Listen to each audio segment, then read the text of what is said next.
with our hands, with our life, with our love, we ask justice, we ask freedom, and we take justice, because the justice is not like a gift which they gave. No, liberty, freedom, they don't give that. We have to take that. And in fact, we go through the streets and we took our liberty, we took our freedom, asking for justice.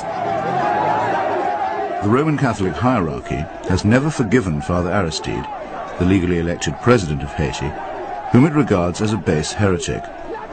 For his efforts to chase the moneylenders from the temple, he was banished from his order and forbidden to serve Mass. To the very last, the Vatican was the only foreign power to recognize the military junta that misruled Haiti. And the ground for this, too, was prepared by Mother Teresa.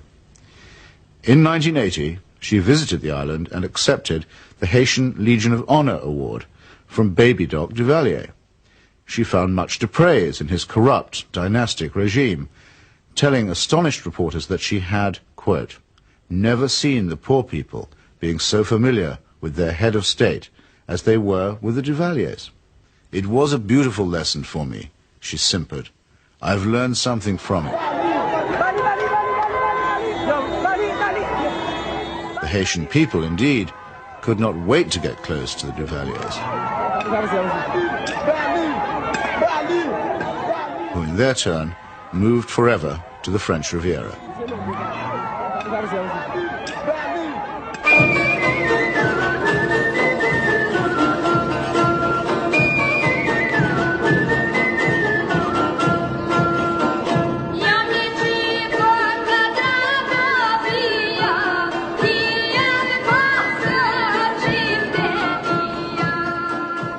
Mother Teresa admires the strength of the powerful almost as highly as she recommends the resignation of the poor. When she visited her motherland of Albania, she appeared to take seriously St. Paul's notorious assertion that the powers that be are ordained of God. The Albanian authorities had proclaimed the world's first officially atheist state. They had persecuted all forms of worship except that of their leader, Enver Hoxha. No whit abashed, Mother Teresa laid a bouquet on Hoxha's tomb. Not content with honoring a Stalinist murderer and despot, she also bestowed a wreath on the monument of Greater Albania, a cause that was once smiled upon by Pope Pius IX and his friend Benito Mussolini.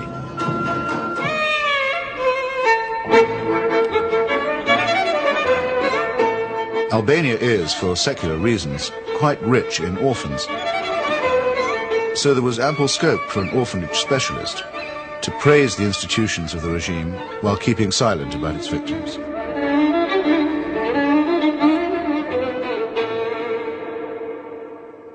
If it sometimes seems that the Saint of Calcutta is never actually in Calcutta at all, this may be because she operates more as the roving ambassador of a highly politicized papacy.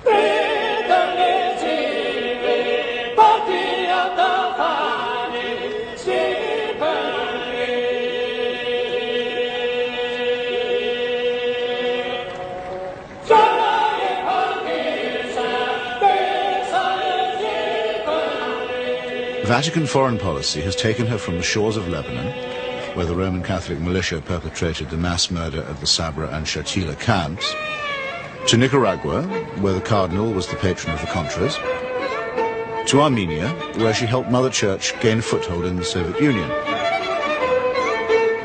In return, the present Pope is known to have placed her on the fast track for canonization.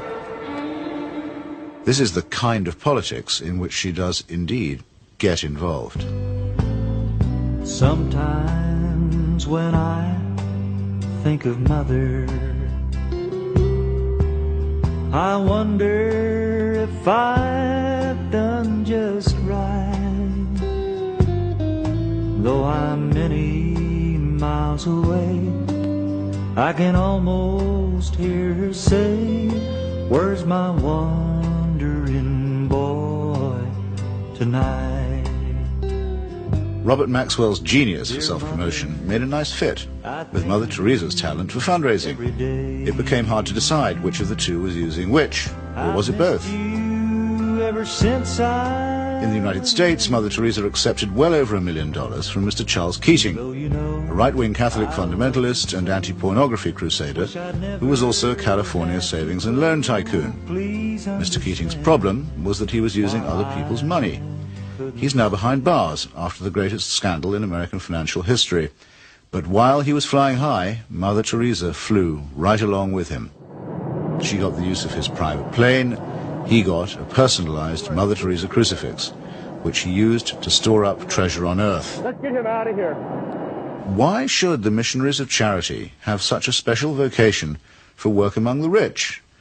And does Mother Teresa pick frauds because they need her help more than the honest billionaires? It's not a question that she's ever answered, but then, in the prevailing atmosphere of piety and adoration, it's not a question that she's ever been asked.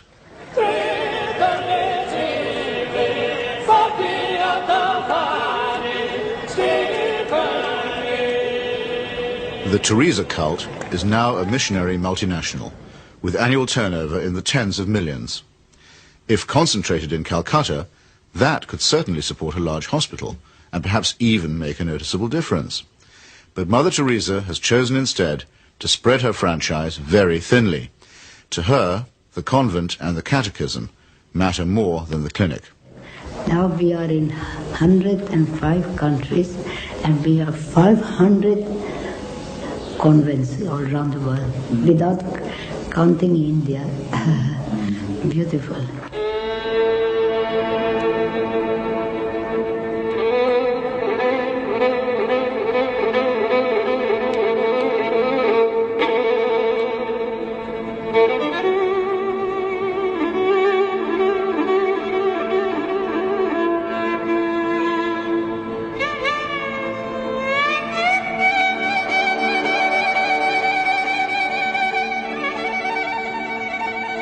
Modesty, simplicity, humility.